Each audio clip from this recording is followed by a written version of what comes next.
Justice denied. How Tiffany Li's wealth bought freedom in Keith Green's murder. The morning light filtered through the trees of Golden Gate Park, casting long shadows across the dirt trail. A hiker paused to tie their shoe. It was April 29, 2016, a day like any other in San Francisco, where life often moved too fast for its inhabitants to notice the small details. But today, a small detail demanded to be noticed. On the edge of the trail, partially obscured by a layer of fallen leaves, lay a cell phone. Scuffed and abandoned, it looked as though it had been hastily discarded. The hiker hesitated, then picked it up, curiosity piqued. The phone felt cold and lifeless in their hand, its screen black, as though it carried the weight of a secret it could not share. What they didn't know was that this unassuming device belonged to Keith Green, a 27-year-old father of two, who had vanished without a trace. The police were called, and within hours, the story began to unfold.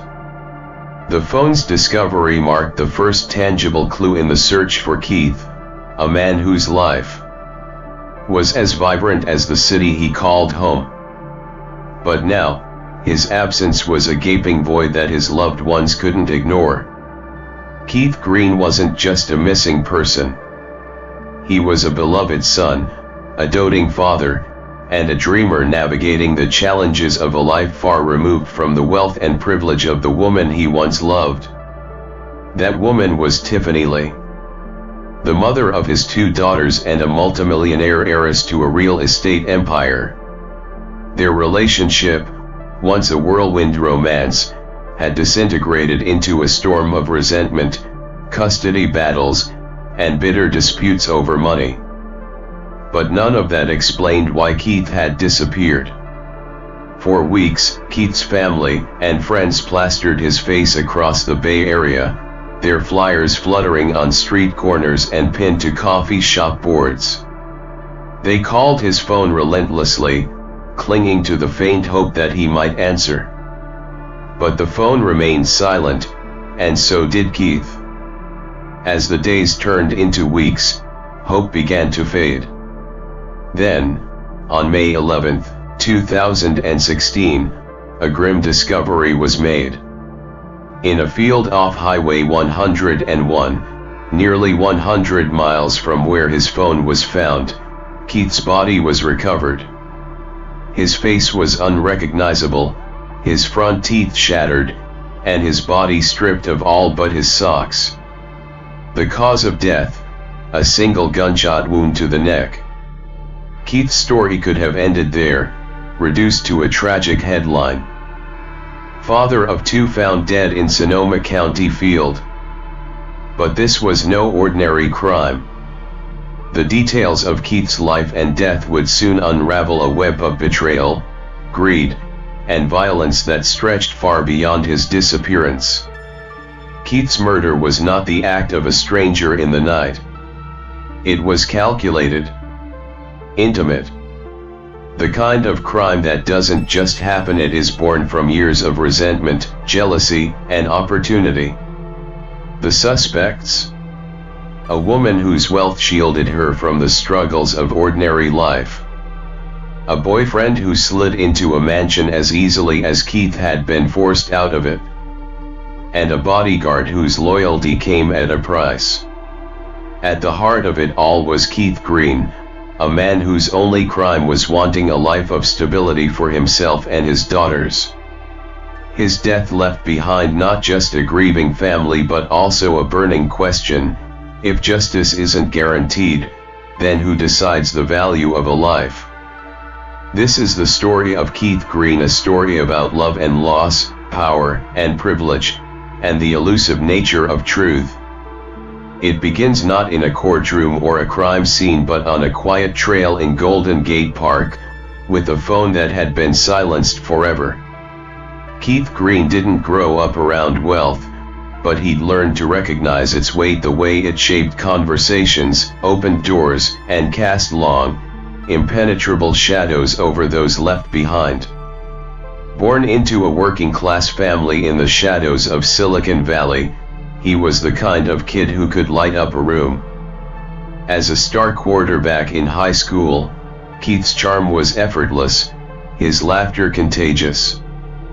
But charm and charisma couldn't pay bills or secure a future, especially in a world as fast and unforgiving as the one he called home. By the time he met Tiffany Li in 2009, Keith's life had already begun to diverge from the straight path he'd once envisioned. College had been a struggle, a place where his confidence faltered under academic expectations. He drifted between temporary jobs, unable to find the anchor he desperately needed.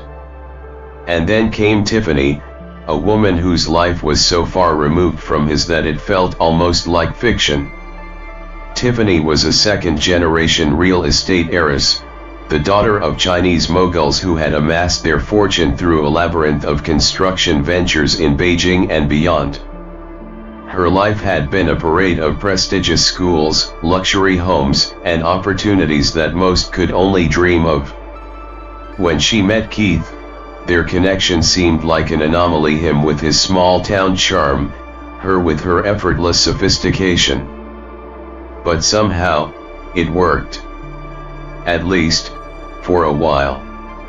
Within months, Keith was living in a $7 million Hillsborough mansion, gifted to Tiffany by her mother. The house was cavernous, its walls echoing with the sound of possibilities. Keith tried to embrace it, to adjust to a life where exotic cars lined the driveway and housekeepers worked behind the scenes. But there was always a sense that he was an interloper, a visitor in someone else's dream. Their relationship moved quickly. In 2012, their first daughter, Vivian, was born. 2 years later, Nia arrived. By then, the cracks had already started to show. Tiffany's patience wore thin as Keith struggled to keep up with her world. He enrolled in culinary school, funded by Tiffany's family, but even that felt like a concession, a way to prove his worth in a life where he often felt outmatched. By 2015, their romance was a distant memory. Tiffany had moved on, taking up with Kaveh Bayat, a man who was both Keith's friend and his marijuana dealer. When the affair became public, Keith was forced out of the Hillsborough mansion.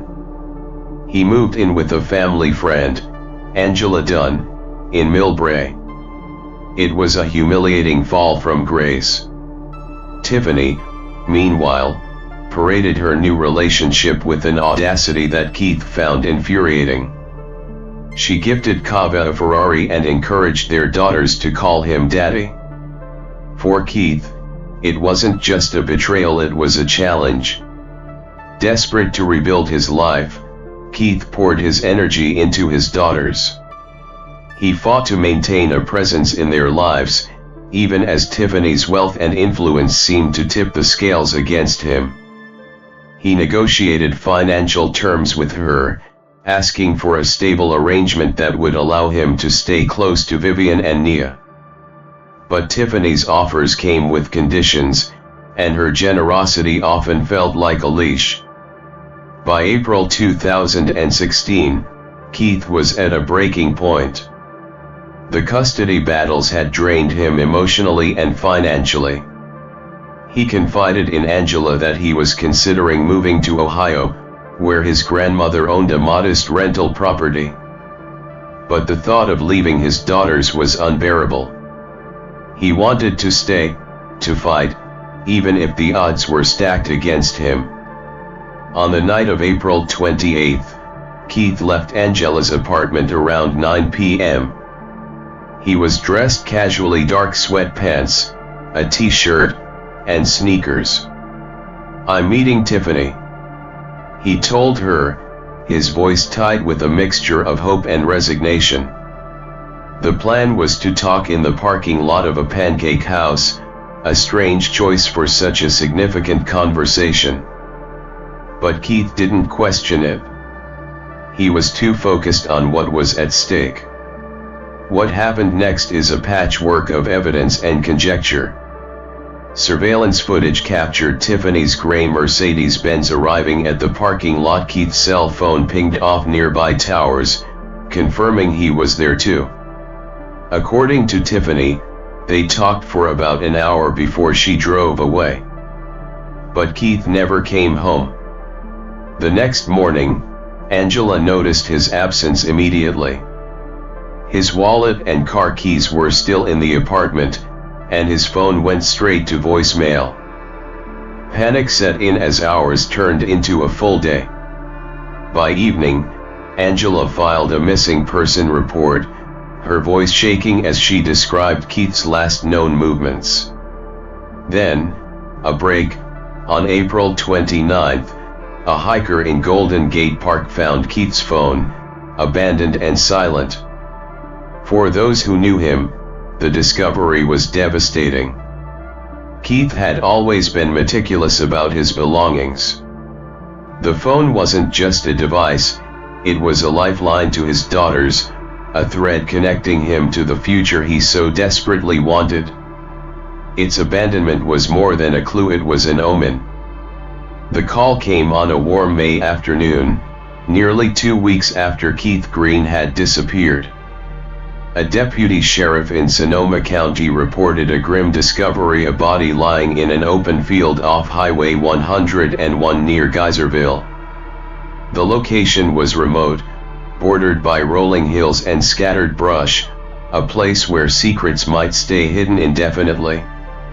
For Keith's family, it was a moment that shattered whatever fragile hope they still held. The body was stripped of all clothing except for a pair of socks. The man's front teeth were shattered, and a single gunshot wound to the neck made it clear this was no accident. There were no personal items nearby, no wallet, no identification, no phone. But Colleen Green, Keith's mother, didn't need official confirmation. Deep down, she already knew. When dental records identified the remains as Keith's, the confirmation felt like a second loss. Colleen had spent sleepless nights calling his phone, staring at his photos, and whispering prayers that he would walk back into their lives. Now, the news brought an end to the waiting but replaced it with something heavier, grief mixed with an urgent need for justice. For detectives, the discovery of Keith's body raised more questions than it answered. How had he ended up in that field, more than 2 hours north of where he was last seen? The journey from the Pancake House parking lot in Millbrae to a remote field in Geyserville suggested deliberate planning. Someone had gone to great lengths to ensure Keith would not be found alive. The first breakthrough came through Keith's phone. Its digital footprint told a story, albeit an incomplete one. Surveillance cameras showed Keith meeting Tiffany Li at the Pancake House around 9:30 p.m. on April 28. At 10 p.m., Tiffany's gray Mercedes-Benz left the parking lot, heading toward her mansion in Hillsborough. Cell tower records indicated that Keith's phone followed the same path, pinging off towers that matched Tiffany's route. At 10:51 p.m., the phone briefly connected to the Wi-Fi at Tiffany's home. It was the last definitive signal before the phone went silent and was later found discarded in Golden Gate Park. Tiffany's initial statement painted a different picture. She claimed their meeting had been brief, that they had discussed custody arrangements for their daughters before she left Keith in the parking lot and drove home alone. When questioned about the phone connecting to her home's Wi-Fi, she was evasive, offering no plausible explanation. Her calm demeanor unsettled investigators, who began to suspect she was hiding more than she admitted. The blood evidence complicated matters further. A small amount of Keith's blood was found on the running board of Tiffany's Mercedes and on the floor of her garage. It wasn't much, but it was enough to suggest Keith had been there after leaving the Pancake House. However, there were no shell casings, no clear signs of a struggle, and no murder weapon. The evidence hinted at foul play, but it didn't scream it. The investigation took a darker turn when detectives turned their attention to Olivier Adela, a towering figure who had worked as a bodyguard and personal trainer for Tiffany and her boyfriend, Kaveh Bayat. Adela's past was riddled with questionable behavior, but his connections to Tiffany and Kaveh placed him squarely in the middle of the unfolding mystery. According to Adela, the couple had approached him months earlier with a chilling proposition: they wanted Keith gone. He claimed they offered him $50,000 to kill Keith, but he refused. On the night of Keith's disappearance, however, he said he was pulled into their plan against his will. Tiffany had called him, panicked, ordering him to her apartment complex. When he arrived, Keith's lifeless body was already in her car. Kaveh allegedly brandished a gun, demanding Adela help dispose of the body. Fearful for his safety, Adela complied. He drove Keith's body to Geyserville, dumped it in the field, and discarded the phone in Golden Gate Park on his way back. Adela's story sent shockwaves through the investigation, but it was far from a perfect confession. His criminal history and inconsistencies in his testimony raised doubts. Defense attorneys were quick to seize on these weaknesses, painting Adela as a man trying to save himself at the expense of the truth. On May 13, nearly 2 weeks after Keith's disappearance, a SWAT team arrested Tiffany, Kaveh, and Adela. The affluent Hillsborough community, accustomed to luxury and discretion, was rocked by the scandal. The arrests offered Keith's family a glimmer of justice, but the truth remained tangled. Each suspect told a different version of events. Tiffany's defense team argued that Adela was the mastermind, framing their client to deflect attention from his own guilt. Kaveh's lawyers pointed fingers at both Tiffany and Adela, claiming their client was an unwitting participant. Adela, meanwhile, insisted he had been coerced, a pawn in a larger conspiracy. For Keith's mother, Colleen, the arrests were a small step forward, but they couldn't bring back her son. "I just want to know why," she said outside the courthouse, her voice heavy with grief. "Why did it have to happen like this?" The courtroom was packed on the first day of Tiffany Li's trial. Cameras clicked furiously as she entered, flanked by a team of high-profile attorneys.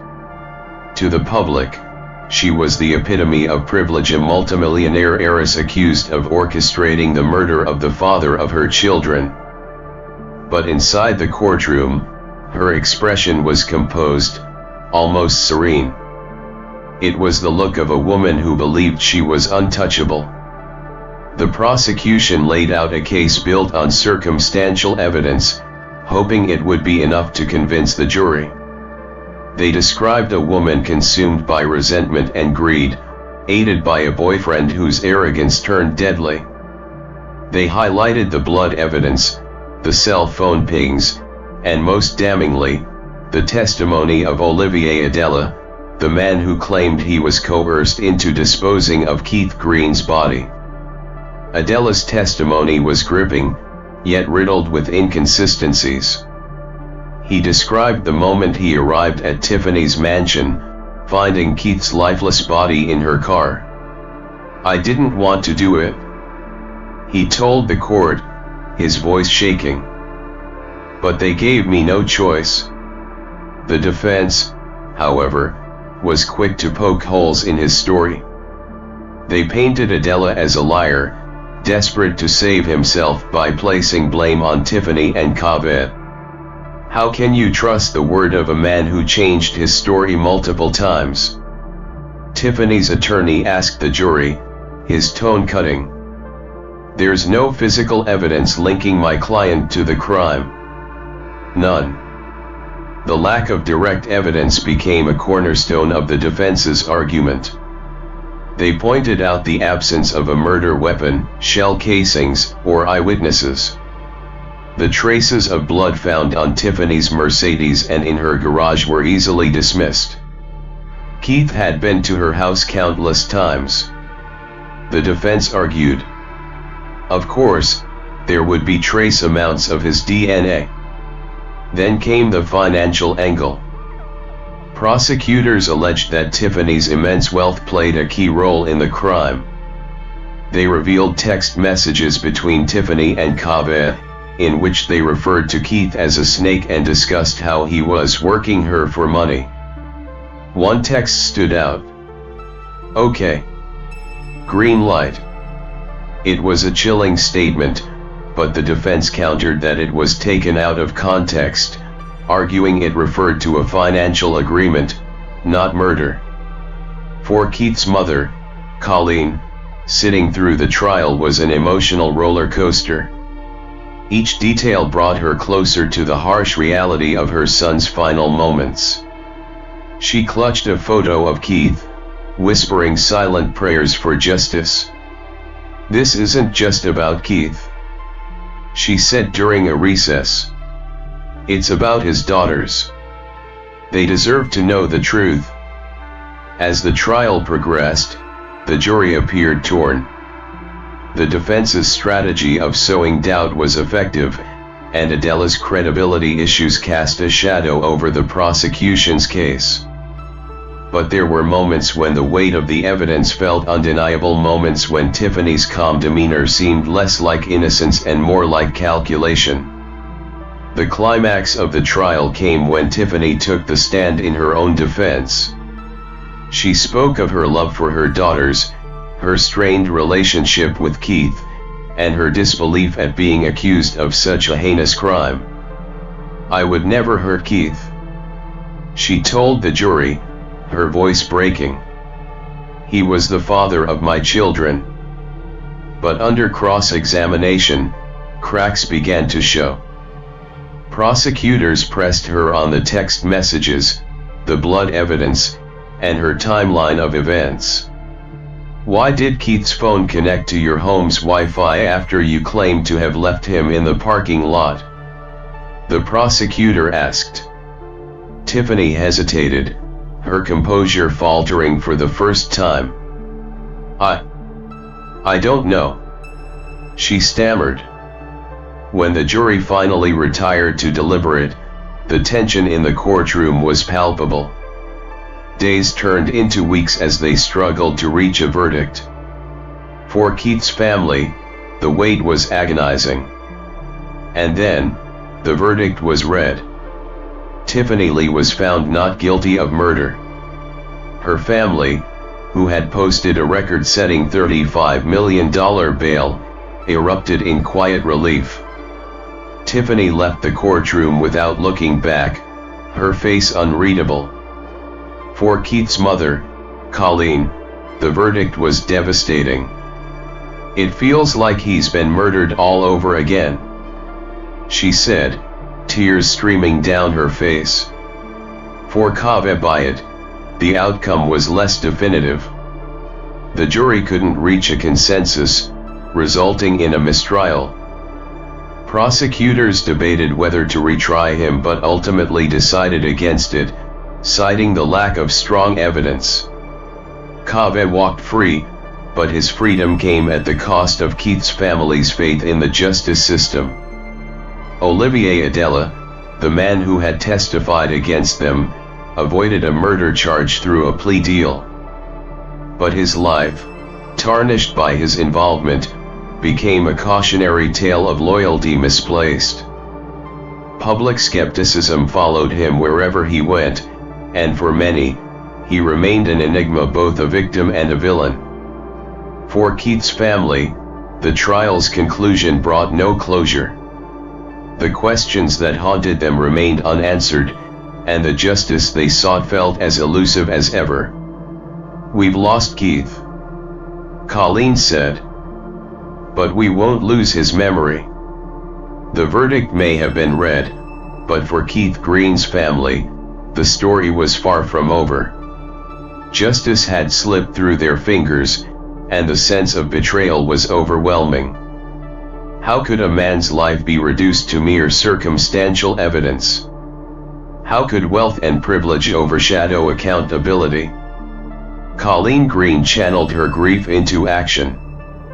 She became a vocal advocate for victims' families, using her platform to share Keith's story and highlight the flaws in the justice system. "We may not have gotten justice in court," she said in an interview, "but I'll make sure Keith is never forgotten." For Tiffany Li, life after the trial was a return to insulated luxury. She relocated to China with her daughters, seeking refuge from the media storm that had surrounded her in California. In statements to the press, she claimed to be the victim of racial bias and media sensationalism. "I was targeted because I'm an Asian woman with wealth," she said, her voice measured and defiant. But for those who knew Keith, her words felt hollow. To them, she was the architect of a tragedy she could never fully escape. Kaveh Bayat, once brash and arrogant, slipped into obscurity. Freed from legal consequences, he avoided public life, his name now a shadow of suspicion that followed him wherever he went. For Keith's friends and family, his freedom was a bitter reminder of the justice system's limitations. "He may be free," Colleen said, "but he'll never escape what he's done." Olivier Adela, the bodyguard whose testimony had both incriminated and exonerated, fared no better. His plea deal spared him from a murder charge, but his involvement in the case left a permanent mark. Public skepticism surrounded him, and his life became a cautionary tale of moral compromise. "I didn't want to be part of it," he told reporters after the trial. But in their world, you don't get a choice. Yet, for many, his words rang hollow, a man who had willingly played a role in erasing Keith Green's life. For Keith's daughters, Vivian and Nia, the loss of their father was a wound too deep to fully comprehend. Colleen fought to remain part of their lives, ensuring they knew their father's love even if he was no longer there to show it. "Your daddy loved you more than anything," she would tell them, her voice steady but tinged with grief. "And he fought for you every single day."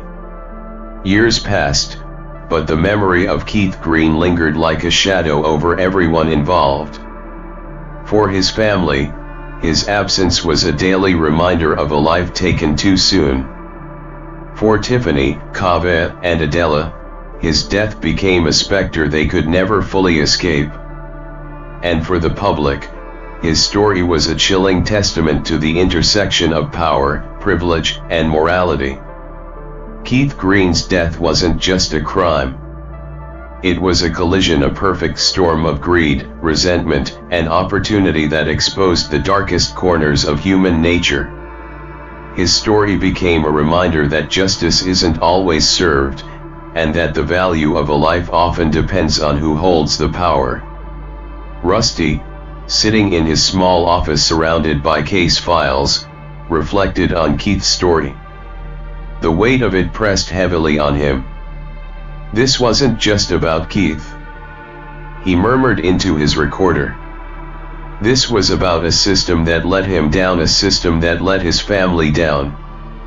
He flipped through the photos in the file, Keith's smiling face, his daughters clinging to his legs, and the courtroom where truth and justice seemed to have taken a backseat to wealth and influence. Rusty leaned back in his chair, his voice heavy with both determination and sorrow. "We tell these stories to keep their memory alive. he said. To remind us of what we've lost and of what we must fight to protect. For Keith Green's family, the fight wasn't over. And for Rusty, the story of Keith Green was more than just another case. It was a call to action, a reminder that justice, no matter how elusive, is always worth pursuing.